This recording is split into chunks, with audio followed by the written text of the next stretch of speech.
Hoje, o nosso título é As Bodas de Caná.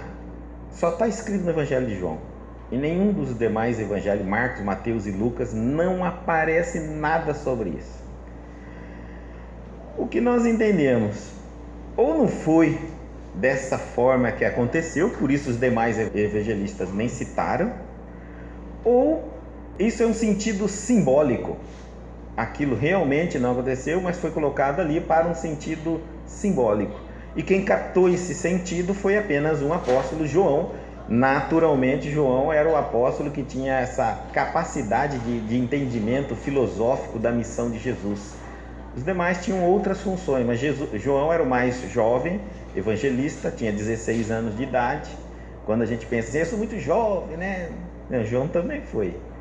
E o jovem, naquela época, já servia muito ao Cristo. E ele conseguiu compreender a missão mais profunda de Jesus. E o evangelho dele é totalmente filosófico. Ele cita essa passagem porque eu acho que ela abre realmente o nosso contato com o cristianismo. Foi o primeiro momento que Jesus aparece publicamente e vai fazer um milagre, entre aspas, né? Vai produzir um efeito que nós vamos fazer as interpretações dele. E nos mostra em que clima tudo começa, como que a história messiânica de Jesus começou. Num clima de festa. E como terminou? Num clima de assassinato, de crucificação. Isso também vai acontecer com todos nós. Todos nós, quando começamos a nossa caminhada espiritual, seja qual o nome da religião que você for, você sempre começa empolgado. Um momento de festa, quer converter todo mundo. Se você for na igreja evangélica, já quer sair convertendo. Se for na espírita, quer sair conversando no espírito. Se for católico, primeira coisa vem a empolgação, a festa, a coisa maravilhosa, né? Mas a hora que você começa a estudar mais profundo, porque a música acaba, o vinho acaba, nós vamos ver aí que o vinho também acaba, né? A comida acaba, a festa, né? Vai passando o tempo, os recursos da festa vai acabando. E aí então, quando a gente entra na doutrina, torna até trabalhador, levanta bandeira, mas o fôlego vai acabando. Por quê?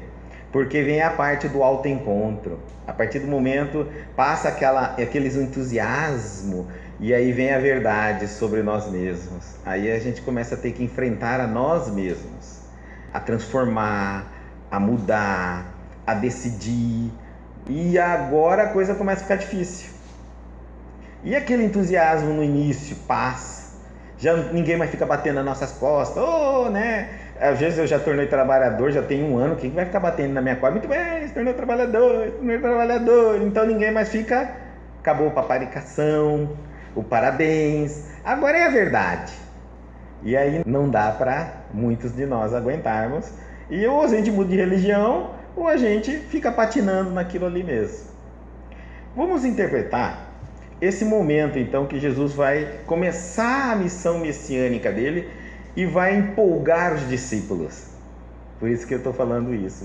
Nós vamos tocar nesse ponto que nós estamos abrindo a palestra lá no final. Bodas de Caná, João capítulo 2, vamos começar do primeiro versículo. E ao terceiro dia, os romanos, os orientais, contavam na época o dia. A quantidade de dia de um acontecimento incluía o próprio dia, onde tudo começava. Por exemplo, nós falamos assim, 2 dias depois, se eu estou no dia 1º, 2 dias depois eu colocaria 3, no dia 3. Eles falam no terceiro dia, que ele conta o primeiro que eles ainda se posicionam, mais 2. É a maneira deles contarem. De lá para cá mudou a tradição, mas antes era assim, era muito falar, 3 dias, após 3 dias, mas conta o atual, que se encontra, do acontecimento. Nós já contamos 2, mas não contamos o dia atual, só do fato. E aí fizeram-se umas bodas de Caná, da Galileia. Ele coloca aqui a cidade da Galileia, aqui é onde nasceu o apóstolo. Momentos antes dessa passagem, no capítulo 1 de João, Felipe e Natanael, é um dos apóstolos mais novos, recém-chegado, não novo de idade, recém-chegado no grupo. E ele veio dessa cidade de Caná, da Galileia.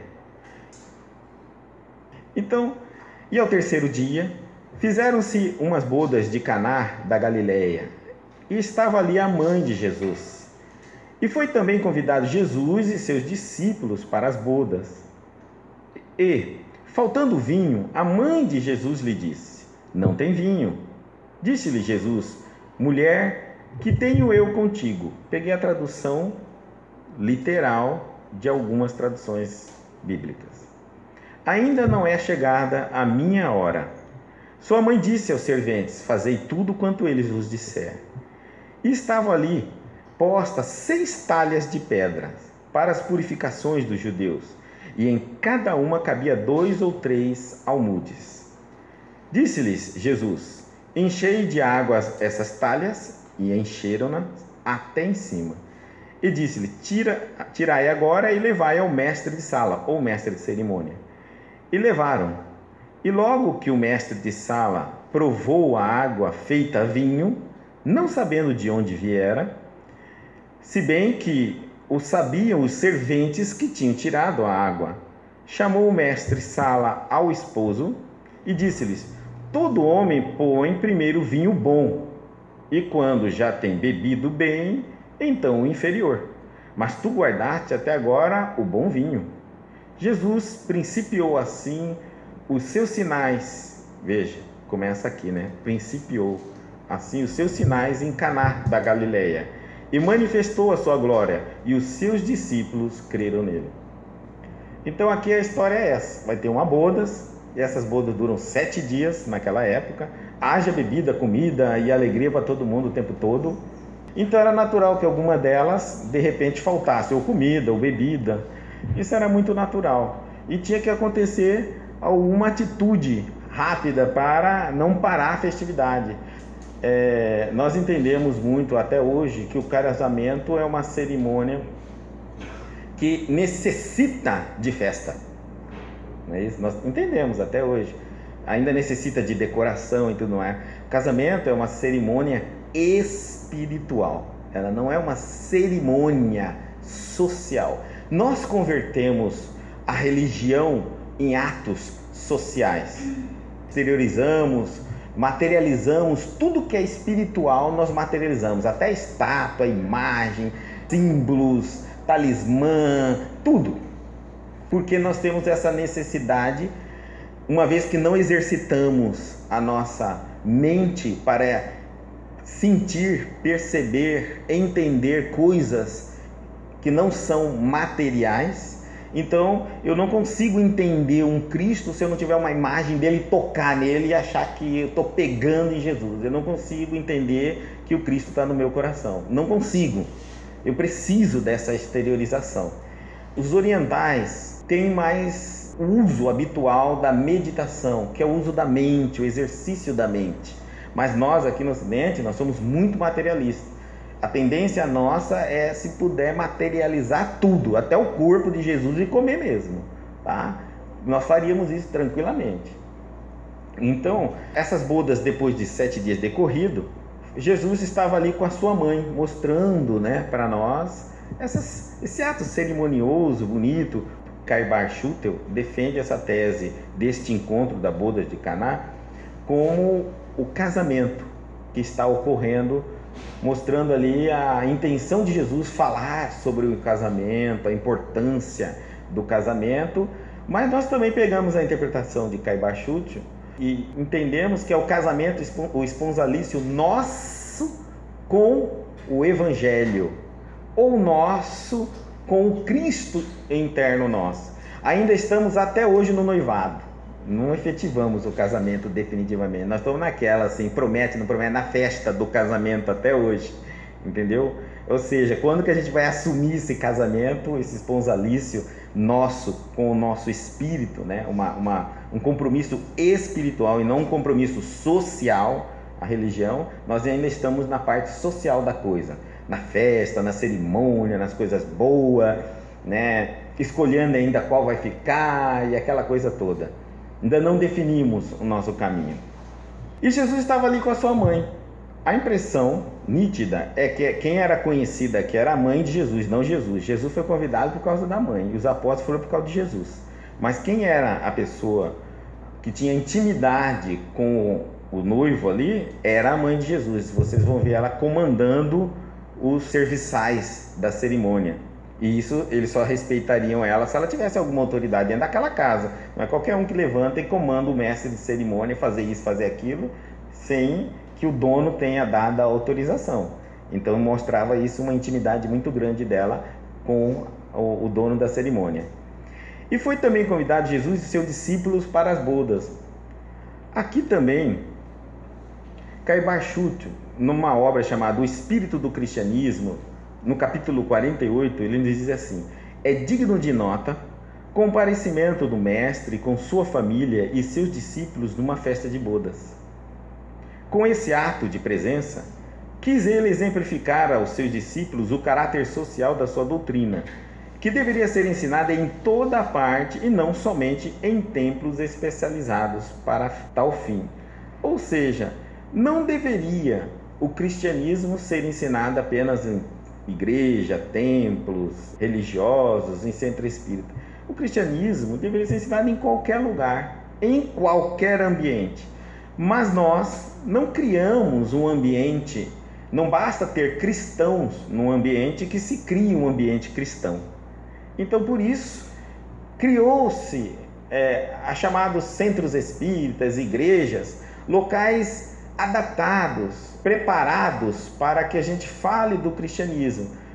Realmente é triste isso, porque nós estamos tirando da nossa vida corriqueira, odierna, natural, habitual, aquilo que é espiritual. Quando fazemos isso, estamos separando-nos ao meio, eu e eu espiritualizado, cristianizado.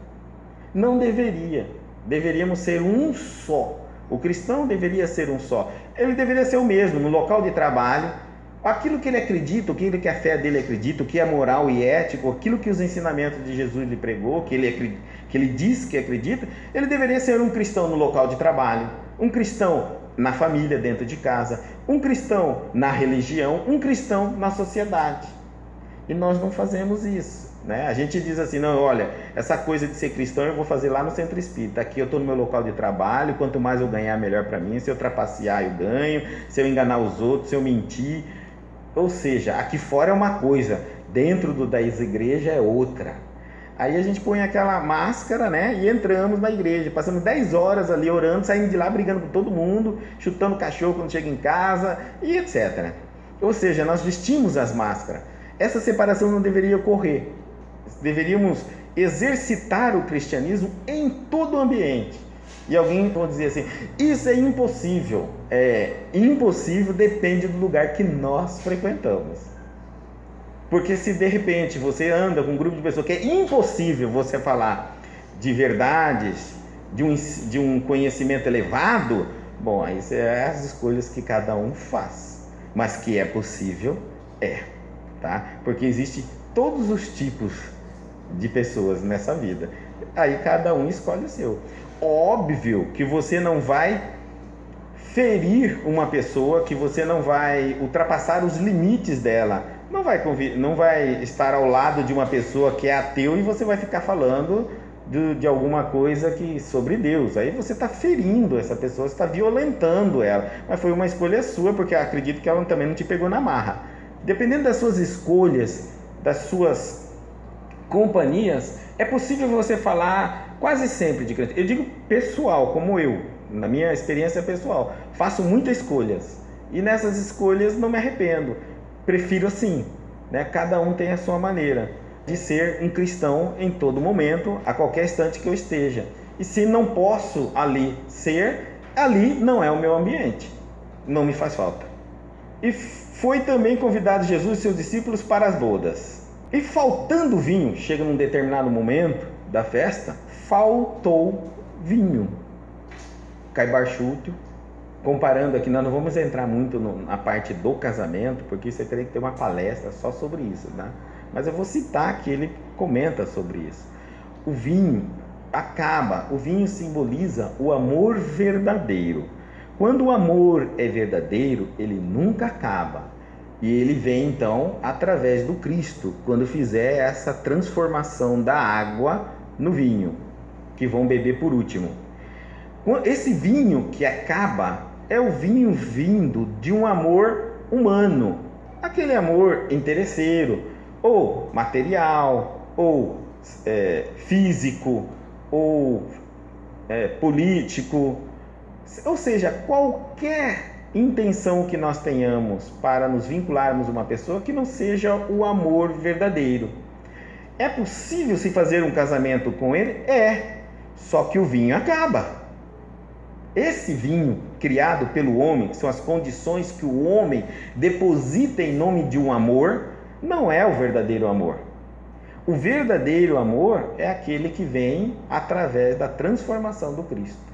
Então Caiba Schutter nos chama a atenção assim, olha, esse vinho, aqui no momento da cerimônia, que estava acabando, a mãe de Jesus chama Jesus e fala, olha, tenta falar alguma coisa para aquecer, né? Porque todo mundo ficou falando, mas ninguém foi ao ponto da união entre duas pessoas. As coisas estão muito superficiais. Então ela pede para Jesus ir lá falar algo verdadeiramente espiritual por uma cerimônia espiritual, mostrar para eles o que é o verdadeiro casamento. E aí então onde entra Jesus nessa parte aí, na visão de Caiba Schutter. A mãe de Jesus diz, não tem vinho. Aqui, aquela percepção de mãe experiente, Maria era uma mulher muito humilde, mas muito experiente, principalmente na tradição judaica. Então ela percebeu, olha, está faltando já, eu vou pedir a Jesus que faça alguma coisa. Disse-lhe Jesus, mulher, que tenho eu contigo? Muitos evangelhos mesmo, eu acredito que quase 95% das traduções da Bíblia aparece essa frase. Graças a Deus, 5% apenas conseguiram recuperar isso. Bom, é importante quando temos uma frase estranha colocada pela boca de Jesus, né? Ou quem traduziu não tinha uma noção da intenção do Cristo, da missão do Cristo, e pode ter traduzido de várias maneiras, porque de lá para cá surgiram tantas traduções bíblicas, cada uma mais tendenciosas que as outras e de uma certa forma até escandalosas. Porque, por exemplo, eu vi Bíblias escritas a palavra médiums. Ora, médium, não existia essa palavra, até quando Allan Kardec criou essa palavra. Antes de Kardec, ninguém ouvia falar sobre a palavra médium. E aparece a Bíblia, que é 2000 anos atrás, falando o tempo todo de médium. Isso é um absurdo, sabe? São traduções tendenciosas.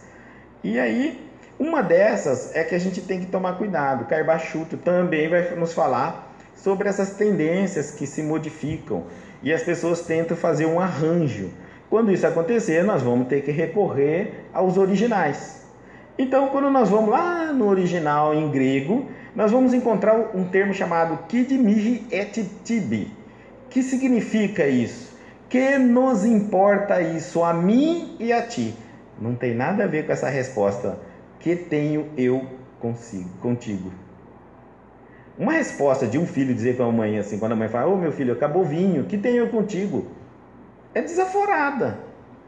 É uma coisa, não se condiz com o Cristo, né? E aí alguns tentam explicar, manobrar, etc. Não, vai logo no original, vê como é que está escrito. Lá então nós vamos encontrar, que nos importa isso a mim e a ti? Olha, Maria, a festa não é nossa, mãe. O que você está falando de uma coisa que não é nossa? Acabou o vinho, tudo bem, né? Daí dá de entender, mãe, mas a festa não é nossa, a senhora está preocupada à toa. Na tradução de Haroldo Dutra Dias, no Novo Testamento, eu não trouxe ele aqui, mas Haroldo foi a primeira tradução bíblica espírita. Então, Haroldo é um juiz, ele tem muito conhecimento no idioma grego, e ele tomou um cuidado muito grande para traduzir diretamente do grego e pesquisas em aramaicos e hebraico, ele trouxe para a nossa língua, mas tomando um cuidado para não perder o sentido da época. Então, foi uma tradução aprovada pela Federação Espírita Brasileira e que mostra para nós alguns desses itens que algumas traduções bíblicas se perderam na hora de traduzir. E aí ele diz assim que há dois entendimentos sobre a expressão em grego. O que queres de mim? Isso é possível. A mãe dele diz assim a Jesus: Jesus, acabou o vinho. O que queres de mim? O que você quer que eu faça? Não é desaforado. É uma pergunta a uma indagação da mãe. E para mim, e ti, o que você quer que eu faça para mim e para você? O que a senhora quer para nós? O que a senhora quer dizer com isso, em termos? Também não é desaforado. Tá certo? Então não precisamos recorrer a nenhuma jogada de oratória aqui para traduzir, converter e esmagar. Vamos no ponto original e a gente pega certinho a tradução e tá tranquilo. Pronto, qualquer uma delas vai nos servir. E ele ainda continua dizendo assim, ó: ainda não é chegada a minha hora. Não é chegada a hora ainda. Calma. Por quê? Essa hora que ele está falando não é só a hora do começo da pregação, mas também de toda a missão que ele iria ter. Ainda não estaria ali no começo, mas Maria já recorre a ele. Se ele tivesse dito que tenho eu contigo, Maria não ia trazer. Depois no versículo 5, você vai ver que Maria, ou ela fingiu de boba, ou ela não entendeu, porque depois ela ainda fala, ó, chama teu serviçal, fala assim, ó, segue ele, faz tudo que ele vai mandar. Ele tinha feito uma pergunta para ela. Se realmente a pergunta fosse mulher, que tenho eu contigo, ela ia saber, ela ia ficar em dúvida. Você vai fazer ou não vai fazer? Você está bravo? Né? Você está nervoso? De forma alguma. Então você percebe que não há uma coerência nessa questão. A palavra mulher, alguns tentam dizer assim, mas ele não chamou Maria de mãe, chamou Maria de mulher. Bom, gente, só que naquela época não existia ainda a palavra também senhora, que foi colocada há pouco tempo no nosso dicionário. Quando a gente vai olhar a história das palavras, a gente vai ver que senhora não existia. Naquela época era comum dizer para uma mulher que não era virgem, mulher. Isso não era algo depreciativo, como chamar um homem, homem. Nós hoje, com o costume nosso, é que depreciamos a intenção da chamada. E uma mulher que era virgem era muito comum, era chique, era bacana, bonito você dizer fulano de tal, virgem fulana de tal. Naquela época, naquela sociedade, era bonito isso, dizer que ela era virgem, não era casada, não tinha filho, não tinha relacionamentos. Socialmente, naquela época, era muito comum. Pártero, que chamava em grego pártero. Então, virgem, muito comum. Isso não está depreciando em Maria em nada, uma relação muito comum. Ele, senhora, que nos importa isso a mim e a ti? Ou então, senhora, o que queres que eu faça? Sim, senhora. A gente chama a mãe de senhora na frente dos outros, não tem problema nenhum. E ainda, ele já fala assim, não é chegada a minha hora. Nós vamos fazer primeiro toda essa interpretação literal e alegórica. Depois nós voltamos com a interpretação espiritual do contexto. Ainda não é chegada a minha hora. Sua mãe disse aos serventes, fazei tudo quanto eles vos disser. Não parecia que tinha tido uma discussão ali mesmo. É uma forma muito normal. Ele entendeu rapidamente o que ela queria, indagou, ela não respondeu, mas ele já entendeu. Havia uma sintonia muito grande entre Jesus e a mãe dele. Acho que só um olhar dela já seria o suficiente para dizer o que ele deveria fazer ou não. Era uma percepção muito tranquila. E aí que nós vamos entender esse fazei tudo quanto ele vos disser. Quando nós olhamos no Caminho, Verdade e Vida, a obra de Chico Xavier, mas pelo Espírito Emmanuel, no capítulo 171, intitulado Palavras de Mãe, depois vocês leiam o capítulo todo, eu só peguei a parte que eu queria trabalhar ela aqui. Em muitas ocasiões, esgotam o vinho da esperança. Sentimos-nos extenuados, desiludidos. Imploramos ternura maternal, e eis que Maria nos responde, fazei tudo quanto ele vos disser. O conselho é sábio e profundo e foi colocado no princípio dos trabalhos da salvação. Escutando semelhante advertência de mãe, meditemos se realmente estaremos fazendo tudo quanto o Mestre nos diz. Ela está mostrando assim para nós. Antes de nós pedirmos tantas coisas, ou reclamarmos de tantas coisas, ou nos desiludirmos de tantas outras, carregarmos muito peso em relação aos acontecimentos da vida, que a gente faça uma análise, uma reflexão, se estamos realmente cumprindo, fazendo tudo aquilo que Jesus nos ensinou. Se de repente você chegou à conclusão que não, eu acho que a razão, o mínimo de lógica, o mínimo do raciocínio diz que talvez seja isso que as coisas não andam bem. Vamos dizer que eu não tenho conhecimento nenhum cristão e começo a viver a vida da minha maneira, da minha forma, decidir o que é certo e errado como eu acredito que é. Bom, eu vou ter dois resultados. Ou bom, se estiver correto o meu ponto de vista, ou ruim, se estiver errado as minhas conclusões. Se estiver dando certo, eu vou falar para você que você tem que fazer igual técnico de time de futebol. Não muda, continua. Mas se estiver dando errado, o que você fala para o técnico? Muda o time. No mínimo, quando alguma coisa está dando errado, provavelmente você não está sabendo fazer o certo. Antes que você diga que está com problema, na verdade você está com desafio existencial. Problema é quando você não consegue resolver. É igual exercício de matemática, você chama de problema porque você não dá conta de resolver. Quando você resolve, você chama de equação. Ah, eu resolvi aquela equação. E o outro vai chegar, mas eu não resolvi esse problema aí não, esse problema eu não consegui resolver. É a forma como nós lidamos com a situação. Então, se você está passando por um determinado momento na sua vida e não está conseguindo resolvê-lo, você está chamando ele de problema. Mas ele, na verdade, é apenas um desafio. A vida está dizendo para você, ó, eu quero ver você sair dessa sorrindo,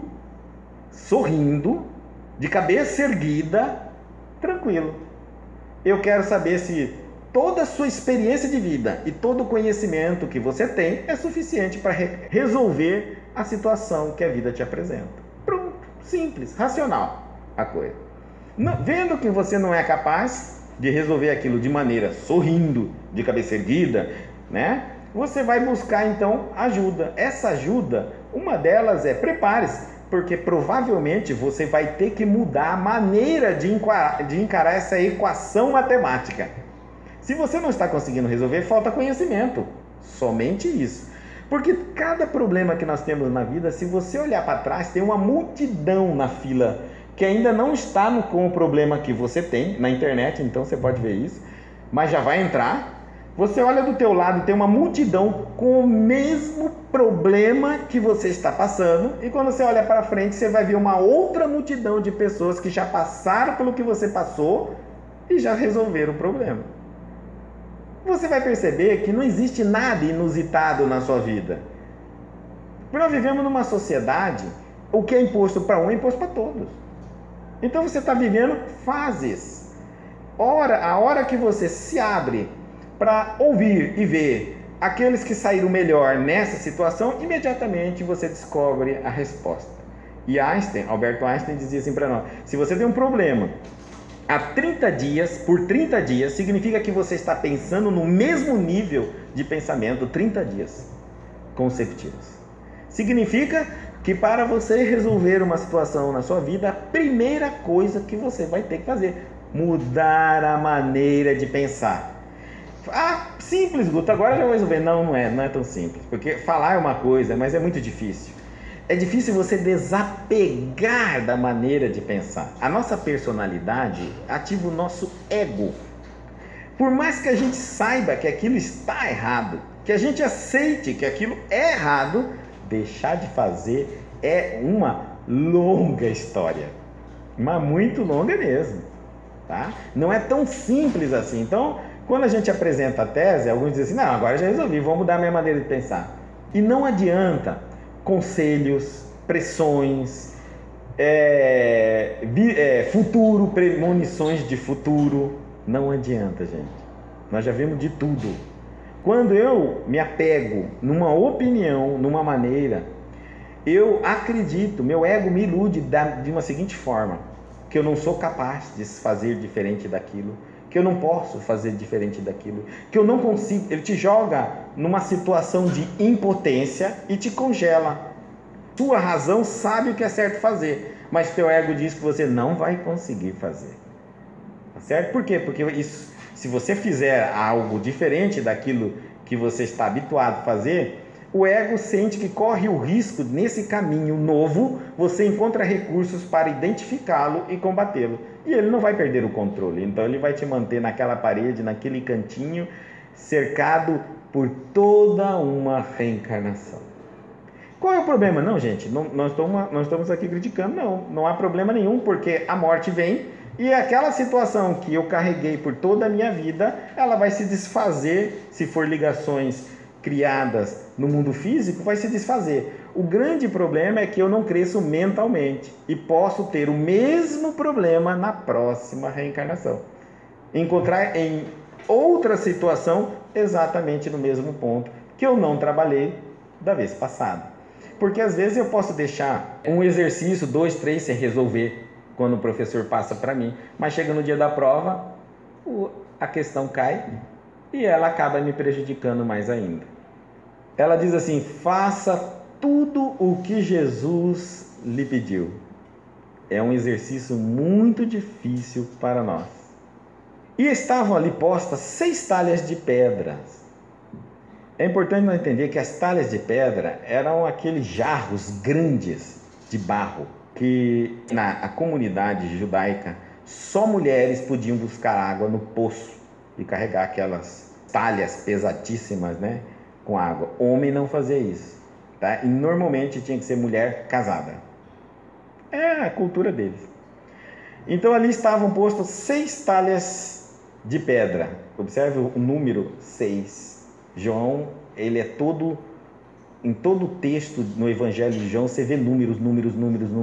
Ele faz questão de citar os números, chamando-nos a atenção a alguma coisa em especial. Porque ele podia ter ali, olha, ele tinha as talhas de pedra. Não, tinha 6. E não é à toa.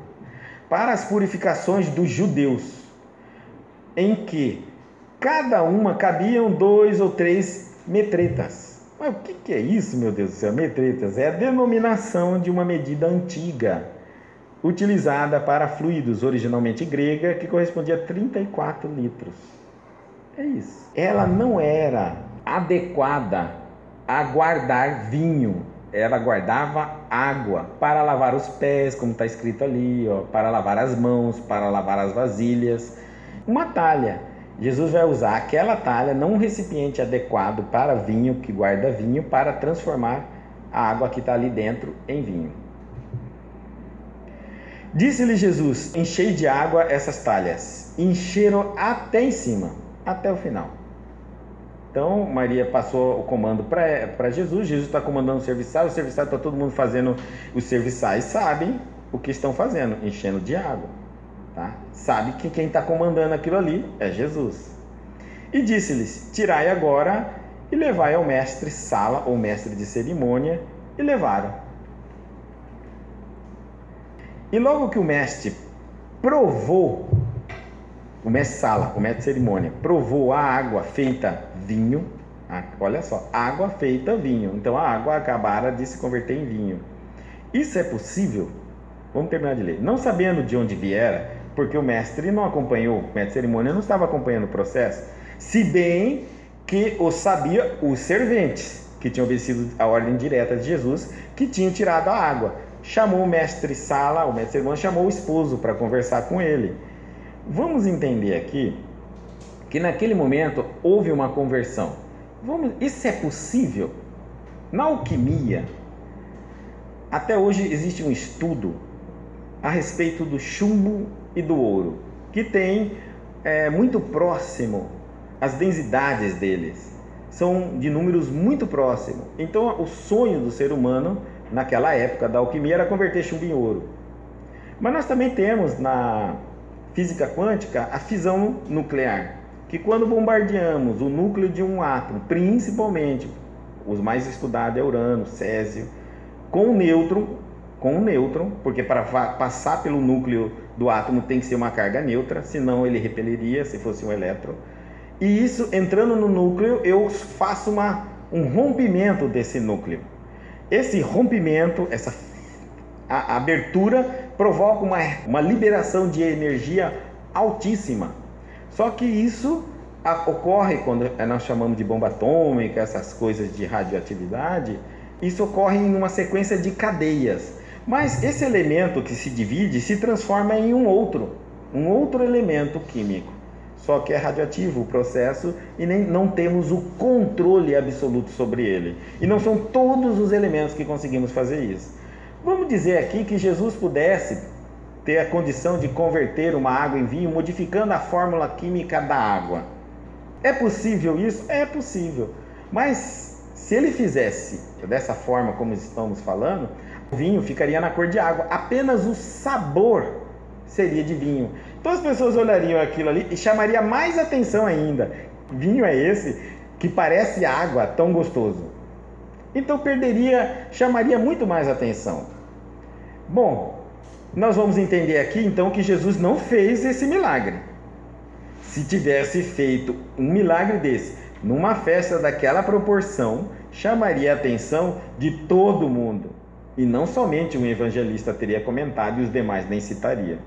Provavelmente alguma coisa que aconteceu, mas que ele podia fazer isso, podia. Os médios de efeito físico fazem isso, né? Muito natural. E também se Jesus fizesse uma coisa dessa, ele partiria mais para ser um mágico do que para ser um Messias. Aqui está Humberto de Campos na obra, o irmão X, que era o espírito de Humberto de Campos. Eu não sei se vocês se lembram da história porque que Humberto de Campos passou a ser chamado de irmão X. Humberto de Campos era um espírito que vinha através de Chico Xavier e escrevia. Quando ele deu o nome dele completo, a família encarnada começou a processar Chico Xavier querendo os direitos autorais do marido que estava escrevendo depois de morto através dele. Então o Humberto de Campos diz: olha, para não criar problema para você, Chico Xavier, passa a me chamar de irmão X e nós continuaremos a nossa missão, e aí deixa o processo na justiça, o que vier para acontecer. Ele escreveu depois uma obra chamada Boa Nova. No capítulo 12, ele diz assim: Simão, ele comenta, inclusive essa obra aqui, Boa Nova, leem, é muito interessante, é uma maneira de abordar o evangelho muito tranquilo para entender. Não é versículo, capítulo, nada. Olha o que vocês vão entender, olha aqui, é uma parte do texto. Simão, que era Pedro, no entanto, ia pensativo como se guardasse uma dúvida no coração. Eu acho que a dúvida de Simão era todos nós. Por que Jesus ia transformar água em vinho? É vinho, então beber é liberado, né? É uma coisa santa, né? Vamos beber vinho tem álcool, daí álcool, cerveja, uísque, maravilhoso. Se Jesus fomentava isso nas cerimônias, nos casamentos, o que tem, né? Então Pedro vai fazer essa pergunta. Inquirindo com bondade pelo mestre, o apóstolo esclareceu: Senhor, em face dos vossos ensinamentos, como devemos interpretar a vossa primeira manifestação, transformando a água em vinho nas bodas de Caná? Não se tratava de uma festa mundana? O vinho não iria cooperar para o desenvolvimento da embriaguez e da gula?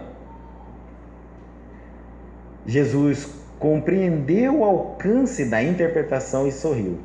Simão, disse ele, conheces a alegria de servir a um amigo?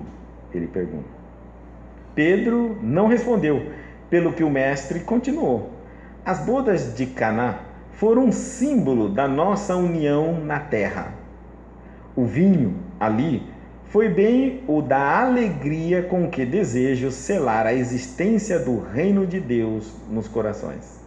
Por isso que a gente fala que isso aqui é uma festa, é um banquete, né? Que quando nós reunimos para falar do Cristo, do Evangelho, é uma festa. Deve ser um clima de festividade. o reino de Deus nos corações. Estou com os meus amigos e amo-os a todos. Os afetos da alma, Simão, são laços misteriosos que nos conduzem a Deus. Saibamos santificar a nossa afeição, proporcionando aos nossos amigos o máximo de alegria. Seja o nosso coração uma sala iluminada, onde eles se sintam tranquilos e ditosos. Tenhamos sempre júbilos novos que os reconfortem. Nunca contaminemos a fonte de sua simpatia com a sombra dos pesares. As mais belas horas da vida são as que empregamos em amá-los, enriquecendo-lhes as satisfações íntimas. Então aqui ele já está mostrando para nós que não é bem esse vinho que nós estamos entendendo. Não é bem essa maneira. Nós vamos ver o sentido espiritual e aí nós vamos compreender bem o que eu estou dizendo. Lógico que foi colocado por João dessa maneira, mas se realmente fosse um milagre nessa proporção, teria chamado, até hoje, se alguém fizesse isso, teria chamado a imprensa, tá certo? E naquela época a coisa já teria convencido muita gente da missão de Jesus. Tem outros milagres muito mais simples de Jesus, chamou muito mais atenção, foi comentado pelos 4 evangelistas. E esse que era um milagre de efeito físico, não chamou tanta atenção de muita gente. Chico Xavier e Valdo Vieira vai fazer um comentário numa obra chamada Opinião Espírita, no capítulo 31, Fenômenos e Nós. Ele diz assim: ninguém nega que os fenômenos servem para acordar a mente. Nós temos uma admiração, uma coisa que a gente pensa que o espiritismo ou o espiritualismo é um local onde a gente sempre está assistindo fenômeno, alguma coisa sobrenatural para acontecer. A gente se surpreende quando a gente encontra um espírito. Quantos anos você é espírito? Sou 35, 40 anos. Você já viu algum espírito incorporar? Nunca vi. Você já viu algum espírito? Nunca vi. Já ouviu algum espírito? Nunca vi. Já sentiu algum? Nunca senti. E como que você é espírito? Mas espiritismo, ele não é fenômeno, né? Espiritismo é religião, é ciência e é filosofia. Alguns se apegam mais na ciência, outros se apegam mais na filosofia, outros na parte mais da religião, moral da história. É imperioso reconhecer que as criaturas humanas, na experiência diária, comunicam-se uma com as outras através de montanha deles, sem a mínima comoção. Se nós parássemos só um minuto para observar os fenômenos espirituais que nos rodeiam todos os dias, já ficaríamos surpresos. Por que fenômeno não convence ninguém? Por que fenômeno não convence ninguém? Estamos rodeados de fenômenos espirituais. Nós somos criaturas espirituais. Se você nunca pensou, o que é ser espiritual? Você nunca pensou? Você nunca vai morrer. Você já parou para pensar nisso? Você nunca mais vai morrer. Como não? Eu vou ser enterrado. Não, estou falando a tua consciência. O que você pensa, sente, nunca mais vai deixar de existir. Quem você ama, você vai continuar amando depois que o corpo físico tombar. Quem você odeia vai continuar odiando. O que você sabe continuará sabendo, vai continuar também aprendendo. Isso, só isso, já leva você a pensar que você já é um fenômeno espiritual. Já pararam para pensar nisso? Você é um fenômeno. E se isso não fosse verdade, não existiria religião. Todas as religiões, não é só cristã, não, fundamenta todas as teses na vida após a morte. Olha, se existe vida após a morte, então não existe morte. Raciocínio óbvio. Então, esse fenômeno que ocorre com todos nós, que é a imortalidade, só falando sobre ela, sem nós entrarmos em mais detalhes de infinitos outros fenômenos que ocorrem todos os dias na nossa vida, já dá a você uma ideia de que, poxa, eu sou espiritual, e se fenômeno convertesse alguém em alguma coisa, eu seria o mais crédulo e seguidor da fenomenologia, ou do que vem por trás dessa fenomenologia, dos conhecimentos espirituais. E não é verdade. Nós temos outros a telepatia, nós temos outros sonho. Tá aí, ó. Quer uma coisa mais espiritual que sonho? Quarto, vou te dar mais uma questão para você pensar. Você nunca para de pensar. Você já parou para analisar isso? Ninguém desliga sua máquina mental. Não existe uma droga produzida pelo homem que faz você parar de pensar. Você pensa 24 horas sem parar, 365 dias do ano. Não, quando eu durmo eu não paro de pensar. Você que está enganado. Sonho é você pensando. Ah, mas eu não sonho todo dia. Não, você não lembra dos sonhos todo dia, mas você sonha todo dia. Você nunca para, nem bêbado, nem dopado, nem drogado. Você está pensando, nem que seja descoordenado o seu pensamento, mas ele está pensando. Você é uma máquina de produzir pensamentos. Isso é espírito.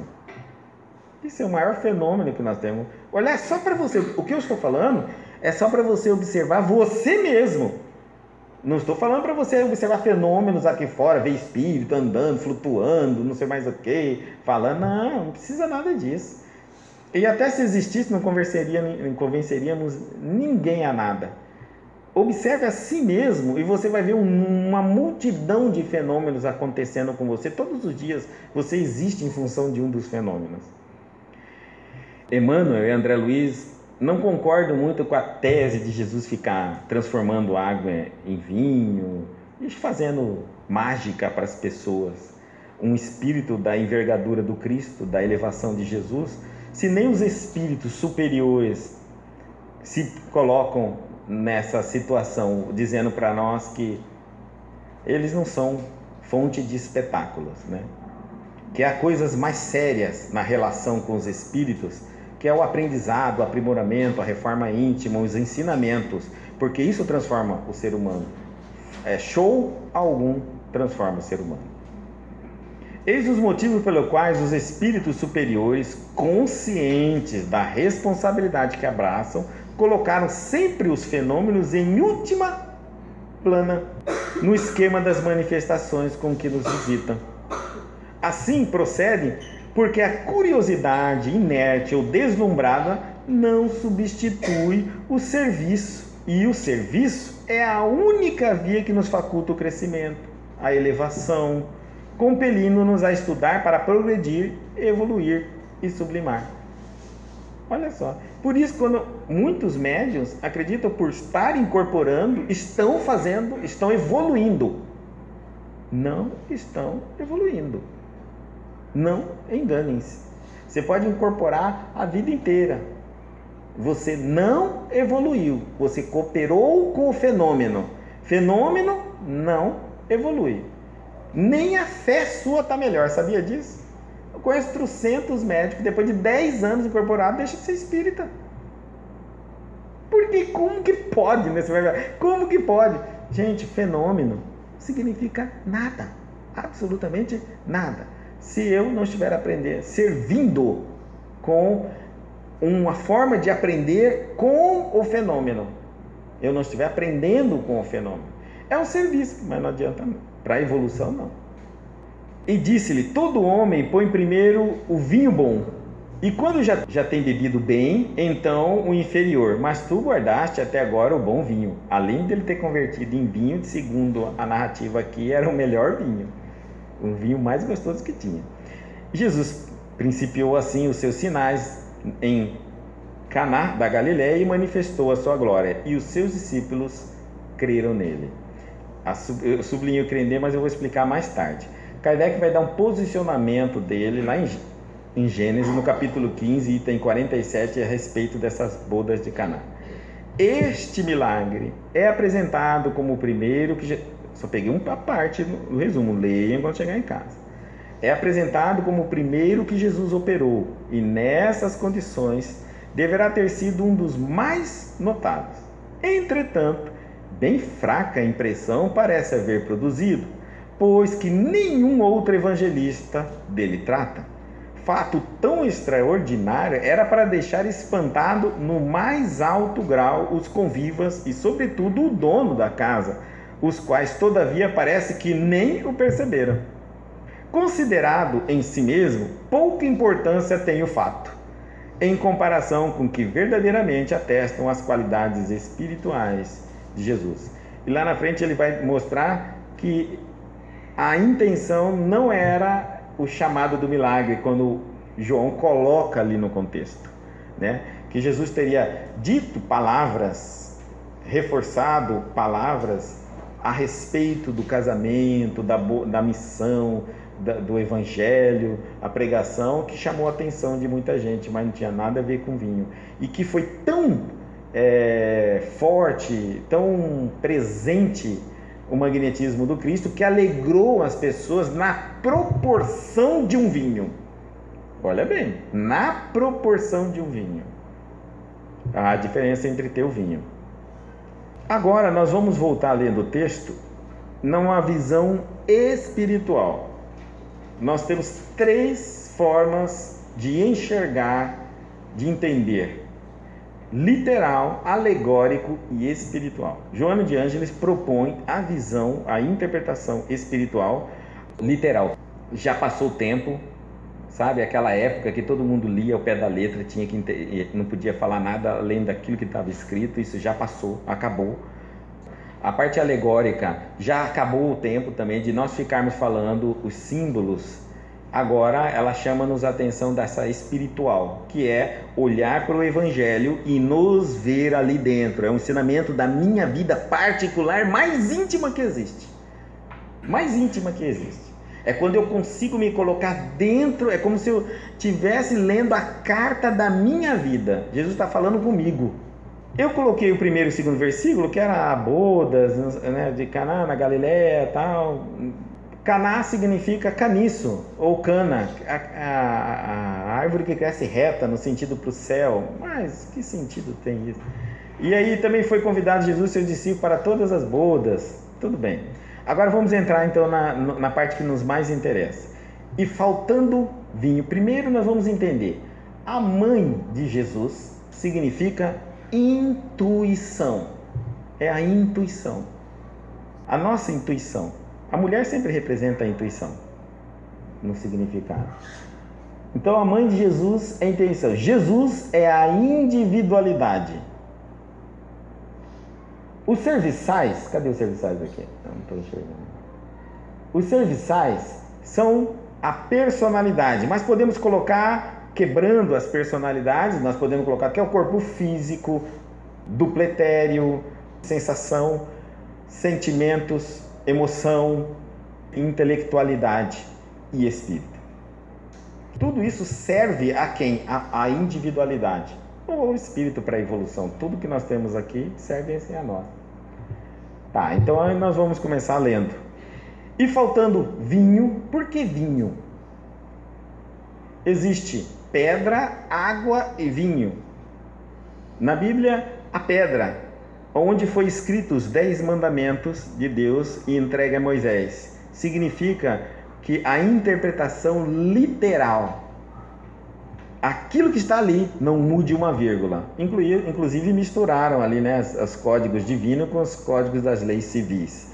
Mas tudo bem, ficou ali os 10 mandamentos, escrito em pedra, ou seja, para não haver alteração.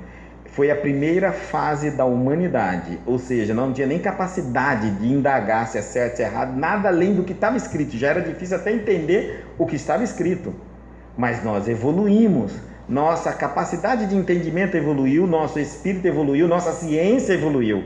Hoje conseguimos entender a alegoria das explicações. Então é a água, por isso que ele vai pegar água, que é a alegoria, e transformar agora em vinho, que é o entendimento máximo espiritual.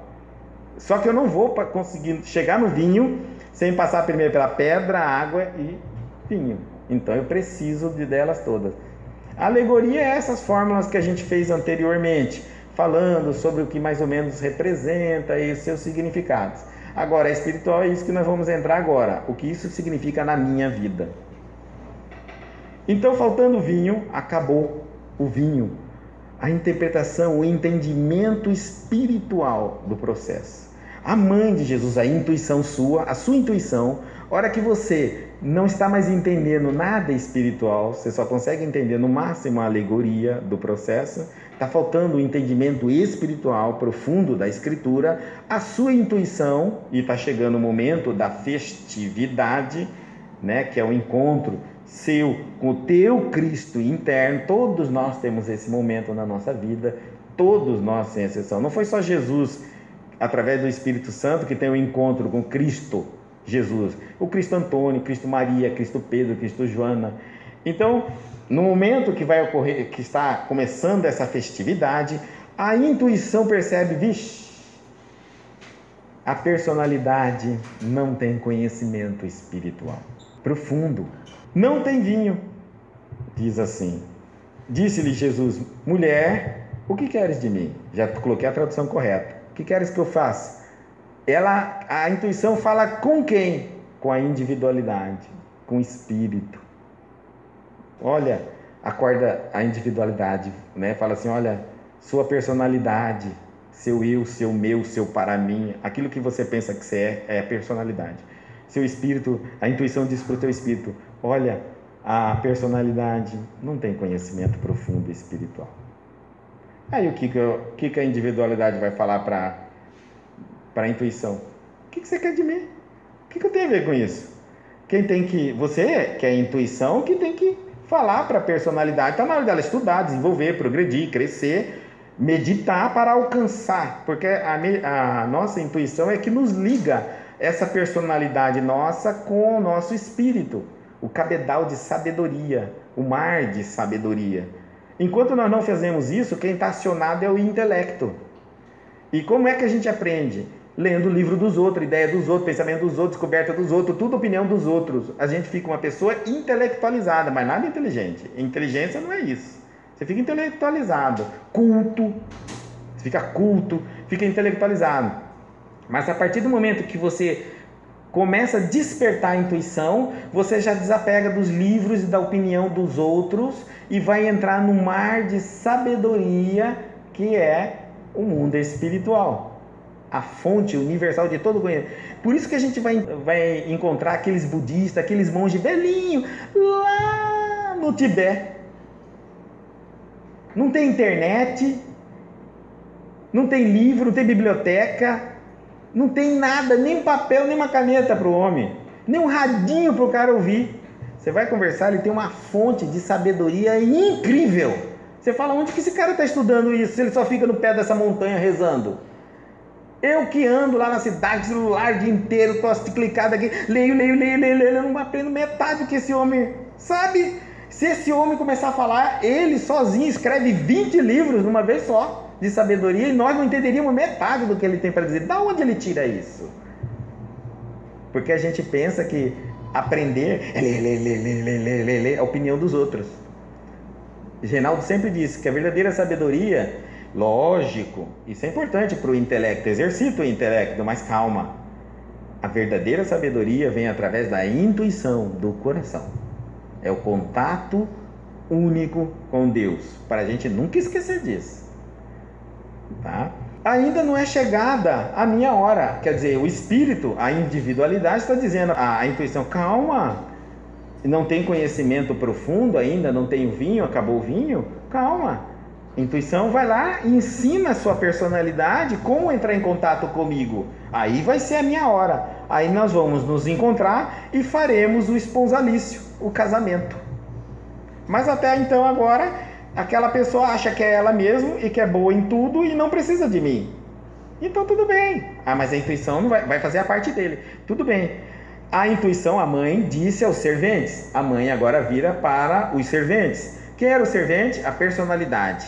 A sua intuição vira para você e diz para o seu corpo físico, para as suas sensações, para as suas emoções e para o seu intelecto.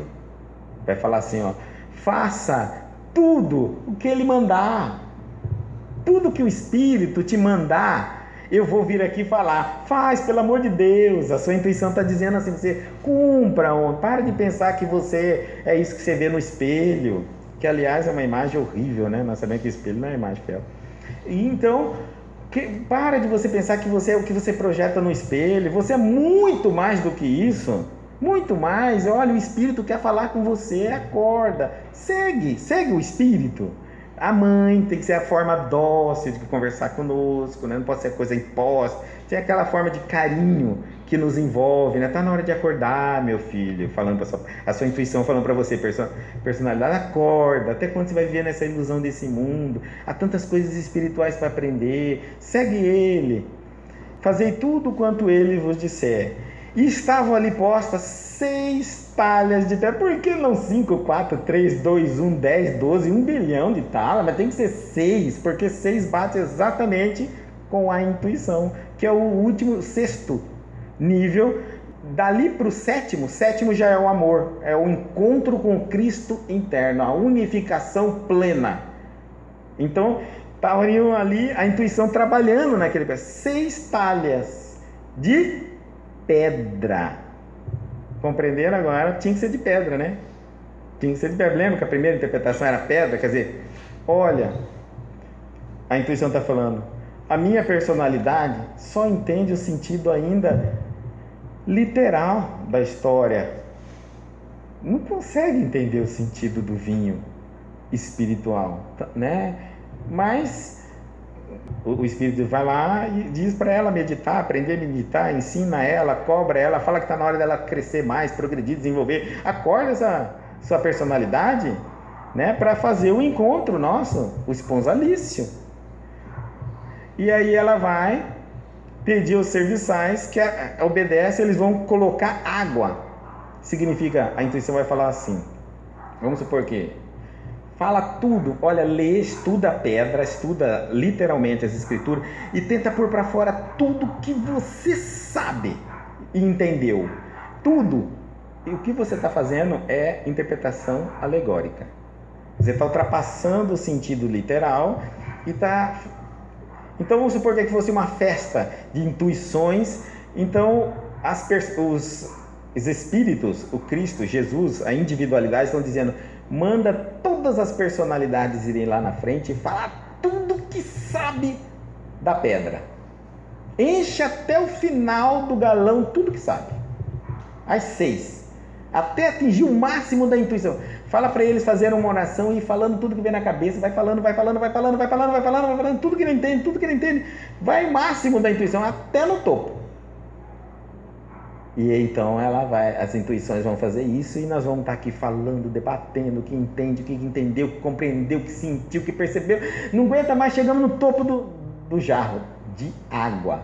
Só a alegoria do entendimento. Ninguém vai mais do que isso. Cansamos.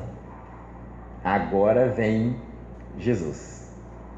Então agora vem o Espírito, a individualidade. Ela vai pegar o máximo que a gente consegue entender lendo as escrituras, além da interpretação literal, e vai converter no espiritual. Só ele pode fazer isso. Só ele pode dar. Ele vai dar as chaves, os mistérios, as fórmulas, e vai falar agora o que verdadeiramente, espiritualmente significa tudo aquilo ali que nós podemos falar muito, mas é alegoricamente. Só ele pode nos dar a profundidade daquilo ali.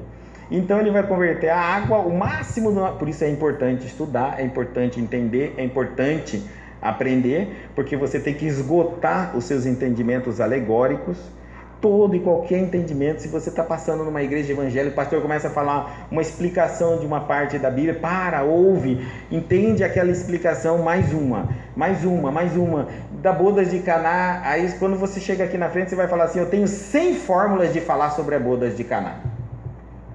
50 são católicas, 20 evangélicas, 30 umbandista, 10 espírita, é assim. Não tem problema, aprenda tudo é alegoria, tudo é alegoria.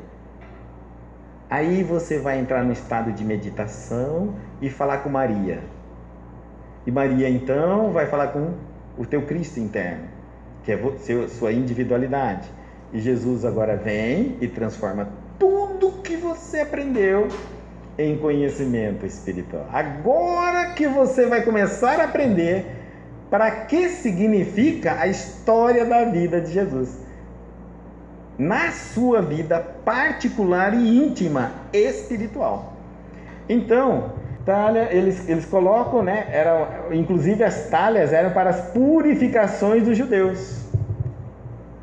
As interpretações que lá estavam na pedra, eles liam para se purificarem. Não era só água, era ensinamento. Disse-lhe Jesus: enchei a água essas talhas, encheram até em cima. Disse: tirai agora e levai ao mestre-sala. Quem é o mestre-sala que eu falei? O intelecto. Depois que ele pega e dá todo o ensinamento espiritual, é assim que nós fazemos. Depois que eu recebo, eu faço a meditação, eu leio a Bíblia, então a escrita literal, faço a interpretação alegórica e medito para entender a interpretação espiritual. Enquanto eu estou dentro desse universo da interpretação espiritual, eu devo ter desligado o meu intelecto, porque senão eu não consigo fazer isso. Quando eu volto, eu vou traduzir o que veio do coração espiritual para aquele universo de experiência e entendimento racional, intelectual, sua personalidade. E você tem que fazer isso com calma, muito tranquilo, porque se você acelerar, se der ansiedade, você perde metade daquilo que você aprendeu. Você sabe, mas não vai saber falar. Você diz: eu entendo, eu acredito, mas não sei dizer. Porque você se perdeu na tradução, na conversão do entendimento de sua personalidade. Na hora de você vestir palavras, na ansiedade, você não conseguiu ver. Você já viu o sonho quando você acorda e diz: eu sonhei, e você vai falar, não consegue falar o sonho, mas você está lembrando do sonho e não vem a palavra? Entendimento espiritual é assim também. Muitas coisas vêm pela porta do coração que nós não vamos conseguir explicar. Nós vamos entender, vamos acreditar, vamos nos satisfazer, mas não vamos transmitir para ninguém, porque não conseguimos colocar palavra numa coisa que é espiritual. Tá certo? Então, o mestre de sala aqui vai fazer essa análise agora. Tirai e levai ao mestre de sala. Agora, seu intelecto, você acabou de fazer a meditação, acordou, e você vai raciocinar sobre o que você aprendeu. Vai avaliar o que você aprendeu. Lógico que você está avaliando como? Sua personalidade. Então, o que você está pensando, o que você está sentindo, é o que você tem de experiência. Não é a verdade. A verdade veio pura do mundo espiritual. Mas você, às vezes, não é capaz de entender a pureza da verdade. Aí você vai, agora, despertando a personalidade, já tem interesses, necessidades. Aí você já faz uma adaptaçãozinha do negócio, já muda a verdade. Mas veio limpa e pura, porque no universo espiritual divino, tudo é puro, limpo e cristalino. Só que nós é que convertemos conforme a nossa necessidade. E aí, logo que o mestre, logo que o intelecto raciocina sobre aquela verdade que veio, ele fala assim: não sabendo de onde vieram, mas os serventes sabiam. Por quê? Porque até hoje o intelecto não aceita a intuição, gente. Seu intelecto não aceita a intuição. Pode tentar. Ele diz: como será que eu aprendi isso? Como será que eu sei isso? Seu intelecto pergunta o tempo todo. Mesmo que você responda: olha, você aprendeu no mundo espiritual, enquanto dormia, em outra reencarnação. Você não aceita. Logicamente você não aceita. Tá certo? Então o intelecto diz assim: mas como? A tua intuição diz: os ensinamentos espirituais vêm pelo coração. O teu intelecto diz assim: mas o coração é um músculo que bombeia sangue. E essa intuição fala para o seu intelecto. E o cérebro é um monte de células nervosas que tem reações químicas. Aí fica um brigando com o outro. Eu tenho a verdade legítima, você tem o raciocínio da verdade. Há uma diferença, nós dois estamos trabalhando. Então o seu intelecto fica aquela coisa o tempo todo dificultando a expressão da sua intuição. Por isso que quando você está intuitivo, você está raciocinando pouco.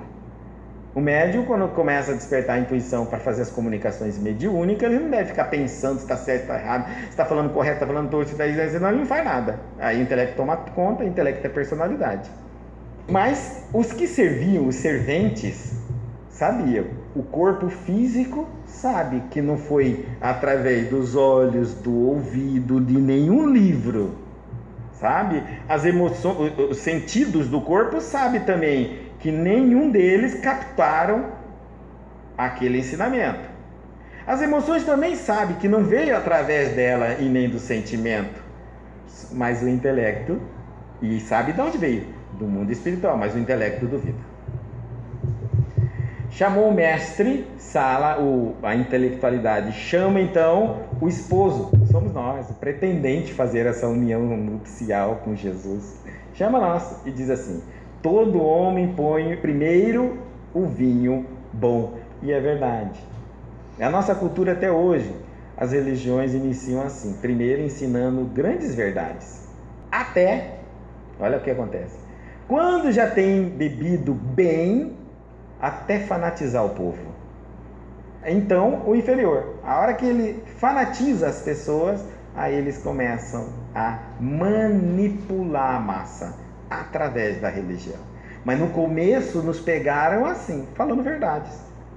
A hora que você senta e acredita, quando se assusta, você já está matando em nome de Deus, crucificando em nome de Deus, botando fogo na casa dos outros em nome de Deus.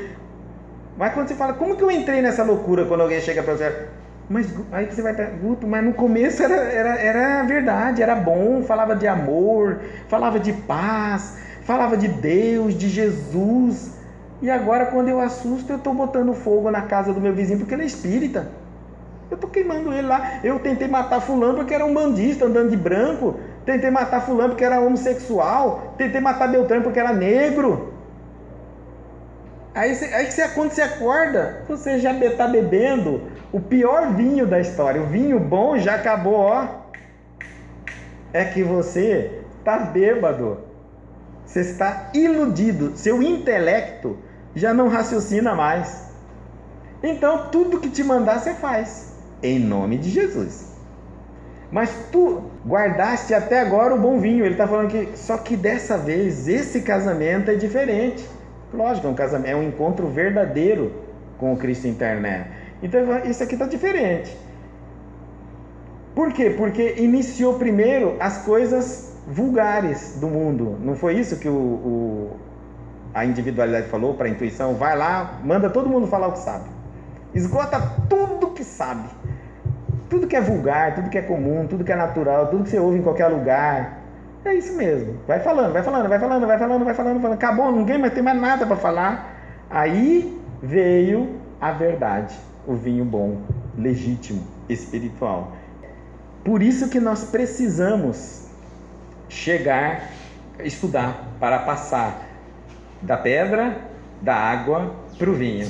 E somente no vinho nós conseguimos compreender e entender a parte espiritual para entrarmos nessa relação íntima com o Cristo interno nosso, não com o Cristo Jesus fora de nós. Jesus principiou assim os seus sinais. A individualidade inicia assim conosco, está dizendo. A sua individualidade, o teu espírito vai começar assim com você. Vai ter que passar primeiro pela barreira do teu ego. Tua intuição vai ter que vencer o teu ego. Porque o ego enaltece o intelecto, a razão. Quanto mais você pensa que sabe, seu ego mais diz que você é inteligente, que você sabe tudo, que ninguém sabe mais do que você não precisa nem de Deus. Chega no máximo.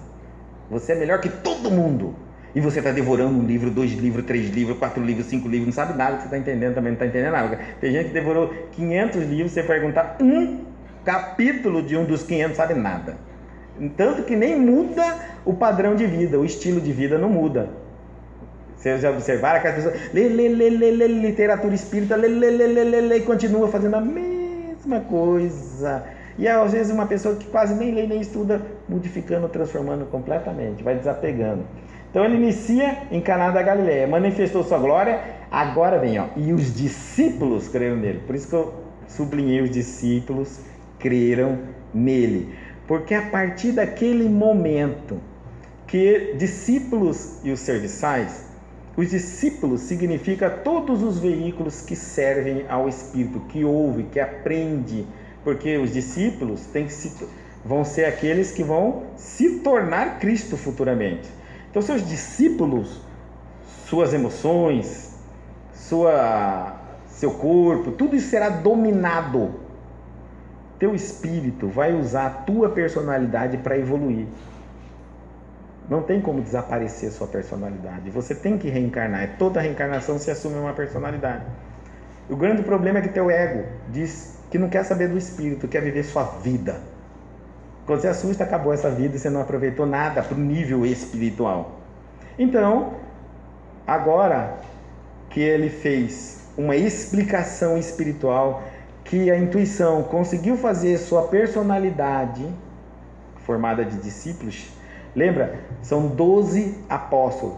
Cada apóstolo é um defeito e uma qualidade psicológica que todos nós temos. Todos nós, sem exceção. Em maior ou menor grau, mas todos nós temos. Então, esses discípulos, essa parte, essas facetas da nossa personalidade, a intuição convenceu a dar um ouvidinho para Jesus interno nosso, para nosso espírito. Aí nós paramos e ouvimos e ficamos maravilhados. Passou a coisa pelo nosso intelecto, raciocinamos sobre aquilo que veio através da meditação espiritualmente. Estamos maravilhados com isso. A partir de agora, a personalidade já está começando a doutrinar, crer em Jesus, o Cristo interno seu. Daqui em diante, você vai perceber que sua personalidade começa a ouvir mais sua intuição. Sua intuição não vai por ali, você não vai. A sua intuição diz uma coisa, você faz. Você já começa, porque ela vai te convencendo que a parte espiritual tem muito mais coisa para te ensinar do que a parte material. Compreenderam? Essa é a parte espiritual do nosso entendimento. Então, mais uma mensagem que ela é nossa. Gente, quando eu estou falando isso, é que o que aconteceu, se não aconteceu, não estamos contestando. Só estamos mostrando que a Bíblia, o Novo Testamento, as cartas dos apóstolos, são cartas escritas para nossa intimidade ler. Ela é a sua história de vida, é o seu diário de evolução particular. Não tem nada a ver com a vida dos outros. É seu mesmo. Vamos fazer a nossa oração e encerramento? Querido Pai, de amor e bondade, Mestre Jesus, benfeitores da espiritualidade superior, em especial, os nossos benfeitores, trabalhadores do SESB no plano espiritual, responsável pelo trabalho de agora e do daqui a pouco. Todos nós deixamos nossos afazeres, nossas obrigações terrenas e por uma escolha, às vezes até mesmo inconsciente, nos colocamos aqui hoje. Seja qual for o motivo que nos trouxe, num universo onde existe um Deus perfeito, o acaso não existe. E se aqui estamos, era para agora estarmos. Obrigado, Pai, pela oportunidade que estamos tendo de ouvir algo que possamos refletir depois, analisar com mais detalhes, incentivar-nos a pesquisar e buscar cada vez mais os ensinamentos do nosso Mestre Jesus. No momento como o dia de hoje, onde Jesus perde a sua vida física às 3 horas da tarde, falamos do começo messiânico do Cristo, mostrando que o homem venceu Jesus no corpo físico, mas jamais superou os seus ensinamentos, o seu espírito, mostrando-nos que essa festa nunca deixará de existir em nossos corações e que no momento em que nos encontramos, tão significativo do cristianismo, onde a humanidade atesta a sua derrota com a supremacia de nossas personalidades, expulsamos o nosso Messias, o nosso Mestre, deste planeta, de maneira vergonhosa. mas também temos a certeza que, com o passar do tempo, estamos reformulando as nossas maneiras de ver essa relação entre nós e Jesus íntimo, entre nós e a religião, entre nós e Deus, para que não façamos constantemente a escolha entre o mundo espiritual e Barrabás, que é o mundo físico e material.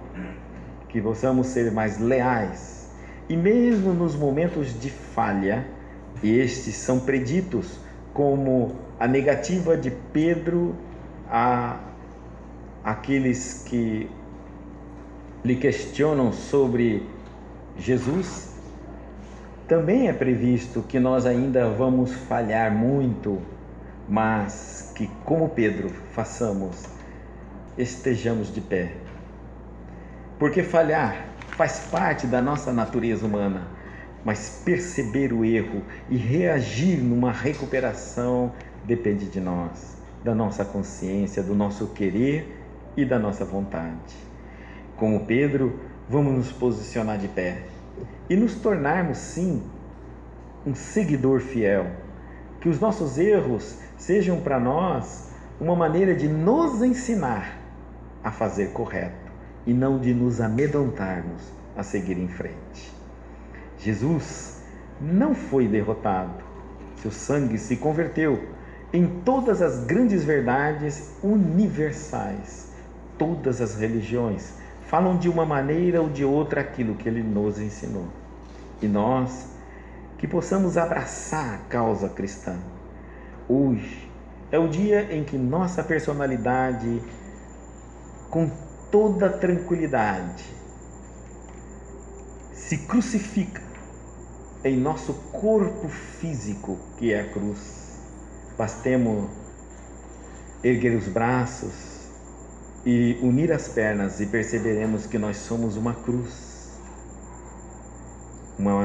física, e que o nosso espírito livre, uma energia consciente presa numa matéria que apodrece, que morre, que adoece, que sente dor a cada instante, lutando para viver um dia a mais, quando todos os fenômenos da matéria culminam para a morte celular do corpo. Obrigado, Pai, por nos deixar esse grande ensinamento da vida após a morte, da imortalidade, da reencarnação e de tantas outras verdades. Isso nos consola, nos dá ânimo, disposição. Sabemos hoje que Tu vives em outra dimensão e que nós também viveremos em diversas outras dimensões, e que as inúmeras vidas existem para que cresçamos e, em potencial, um dia nos tornemos um Cristo, conforme os ensinamentos de Paulo nas cartas.